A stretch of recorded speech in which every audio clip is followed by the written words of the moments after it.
So that today I'm gonna do my movie review of It 2 Chapter 2 movie review. Yeah, it's been a long time since I did a movie review. Alright, where do we begin? So the opening scene of the movie opens up with, a love couple, a gay relationship with two guys, and they're at the carnival, they're at the zoo, and there's these bullies that want to bully them. And why they're arguing back and forth, hold on. You know how I do all my movie reviews by now, hold on. Spoiler alert. Spoiler alert. Let me say it again. Spoiler alert. If you're saying, come on, Alex, man, spoiler alert. I can't do the movie review because you got to see the movie first. Because we get 2 or 3 people who go a week or 2 weeks not seeing the movie. And then they want to go see the movie review. And then they get mad when you ruin the whole entire movie experience. Hold on. Spoiler alert. Let me say it one more time. Spoiler alert. You've been warned. Spoiler alert. Alright, once I start the movie review, I don't want to hear, Alex, you ruined the movie. Spoiler alert. So the opening scene of the movie opens up with 2 guys arguing with a bunch of bullies. And it gets interesting because they get beat up, they get jumped, and then it just shows up out of nowhere and terrorize. They waste no time picking up the movie from the first film. We get to see them as adults, and we get to see which actors were cast to play their kid counterparts in this movie. And I gotta be blown away. I gotta be honest with you guys.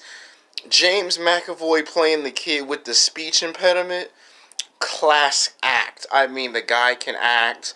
And this kind of makes it easy because the last time we saw James McAvoy was in that terrible X-Men Dark Phoenix movie. This redeems himself as an actor. You can tell he's focused, he's calm, he knows what character he's playing. He not only read the script, but he embodied the character. And later in the film, you get to see how he gets to have his one-on-one interactions with the great Stephen King. And the fact that he ended up being the guy who writes the book, his book turned into a movie, and, you can see he's married, he's in Hollywood, he's accomplished, and then he gets that phone call like the rest of them, and you can see where it heads from there. Now, the black guy, I was shocked and appalled that they got this actor who's came in the late 80s, early 90s, but it weren't to mid 2000s. He got to start in television and film, and to get him to play the adult version of the kid who stays in Derry and never goes nowhere is surreal because it's a far cry back to the original, so it doesn't try to outdo the original. This movie doesn't try to be better than the original. It tries to do a good take of the original, and that's what I loved most about this film. There were times in the movie where I almost threw my popcorn on the floor because you didn't know where the screams and the twists and turns came from. That was like, it's been a while since I've seen a great horror film. Of course, it threw in some psychological effect in there. The actress. They said they was going to get some actress from the TV show Mad Men, which I wasn't surprised they got. Christina Hendricks or another actress like her. We got to see how she went through. She got married. She still got abused. She takes the red and wing off and goes into the rain and walks away.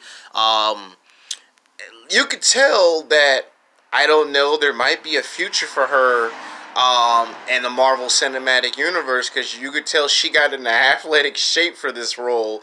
I guess they told the actors and actress that there's going to be some fighting in this movie. You're going to be in shape. Like, you went, man, she really got in shape for this movie at her age. I didn't recognize her. I mean, I don't know if she saw the movie The Lost World or Jurassic World and just envisioned it as a dinosaur, but it must have worked for her because not only that she was in shape, you could tell if they needed her character to fight, she would do it. So I'm calling it. Probably in the Marvel Cinematic Universe or in the new DC, she might be a superhero in the near future the way they got her in athletic shape and ready to fight. Now, I know some people might call out her age, but you can tell she didn't let that stop her. Now, the comedian actor that they got, I was shocked that they got, what's his name? I forget his name, but he be in all these romantic comedies. Like, he was in, there's something about 40, not 40, I think, no. He was in, that other movie with, what's his name? I can't think of the name, hold on. We got a construction truck coming through.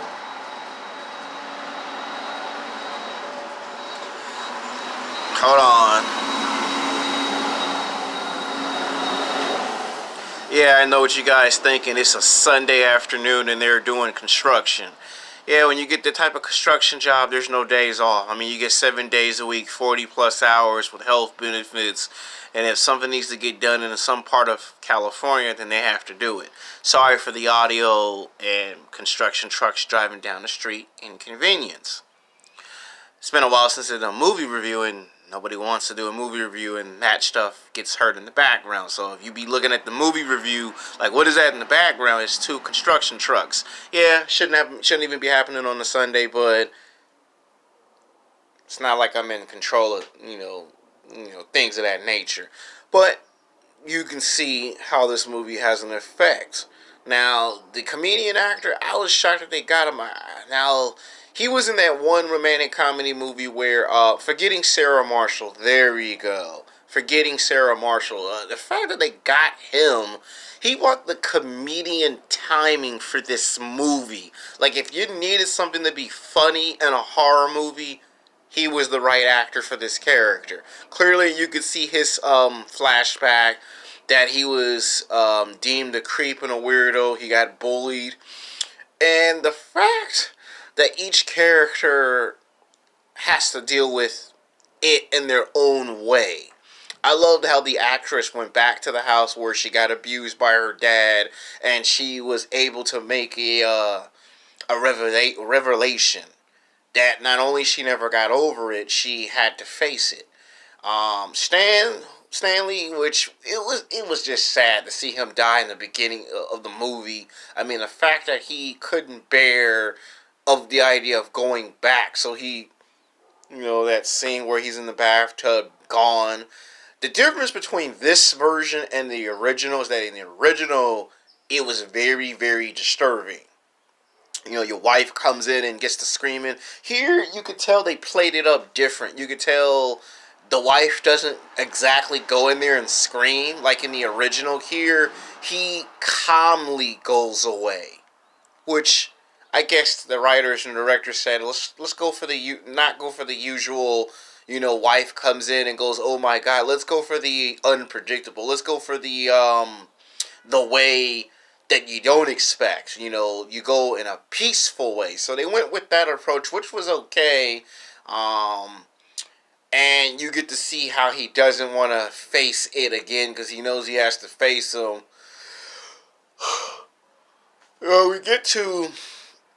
We get to where they meet each other at the table.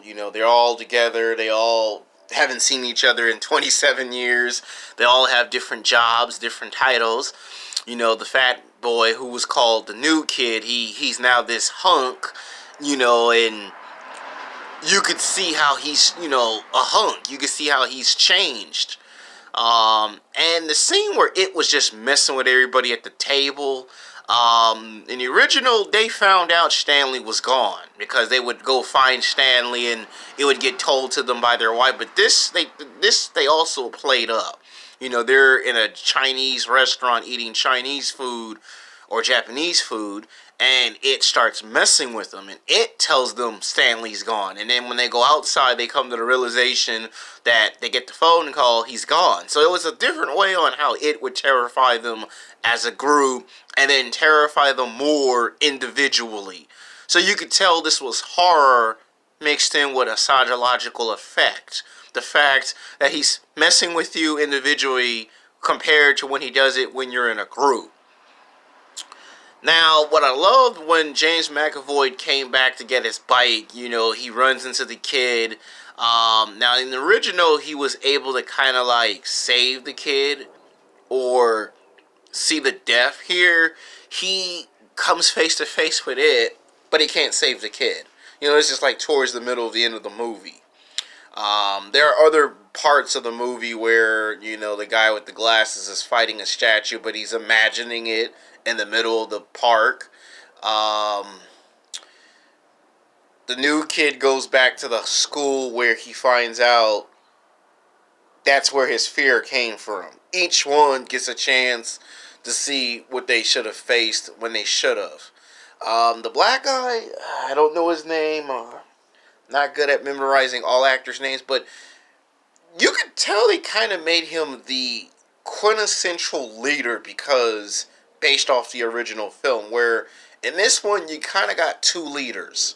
Where James McAvoy is the leader when you need to take action, and he's the leader that needs to explain, you know, when you're finished, come to the library. Now, he memorized what the Indians taught him, which I love how they brought in some history of the character, you know, that they were the original ones that fought him.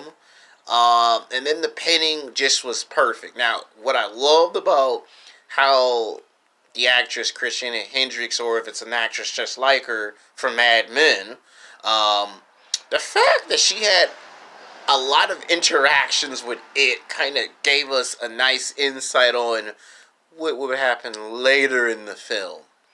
Now the fighting was just surreal because they were able to make it where, okay, the bully gets out of the mental hospital.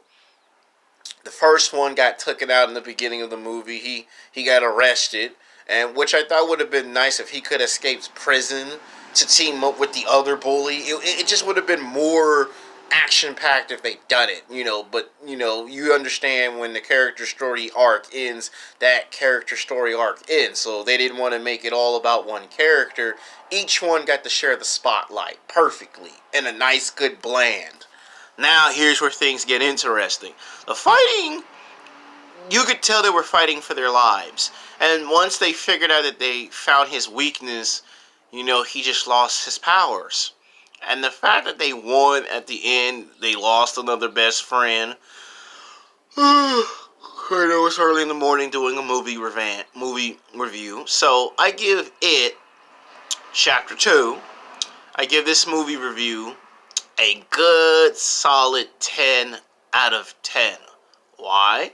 Because one, it was a horror movie. You could call it a psychological thriller because of what I said in the movie review, that he would not only just mess with you as a group, he would mess with you individually. And the fact that they were able to display some of his powers, his abilities, the ways he was able to get people, you know, the ways he would trick people, the ways that he would just do his thing. You know, Alexander Skarsgård's little brother, he does a great take on the character. You know, he did a great job. You know, there might be a future for him in the Marvel Cinematic Universe. If they're going to do a Spider-Man film, which they plan to do a whole lot more, don't be surprised if he gets a phone call from Marvel saying, we need you to play the Green Goblin. Because it seems like he already understands the complexity of this character. If it was Warner Brothers, he would get that phone call to be the Joker, but they already have their Joker. So the next thing for him is to just get a phone call from Marvel, hey, we need you to be the Green Goblin or the Hot Goblin. If it was a television take of Batman, he could be that version of the Joker, which they already got a television version of the Joker. So the next logical step for him as an actor is to just dive into the Marvel Cinematic Universe. Think about it. They're going to have the Green Goblin come up. They say Norman Osborn. Well, you could make Norman Osborn younger. He could play Harry, and you could play that classic story, you know, father and son are both Green Goblins at different moments. I'm just telling you what I think what's going to be in his great acting career. I see more great films come from him. So, this was a 10 out of 10 for great movie performance, great sound, great horror effect, and it's a horror / psychological thriller.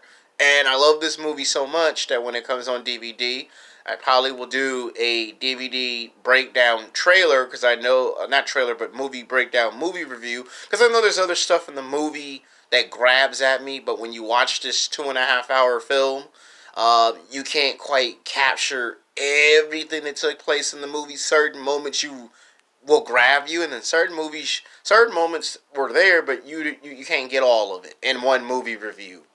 So until then, peace.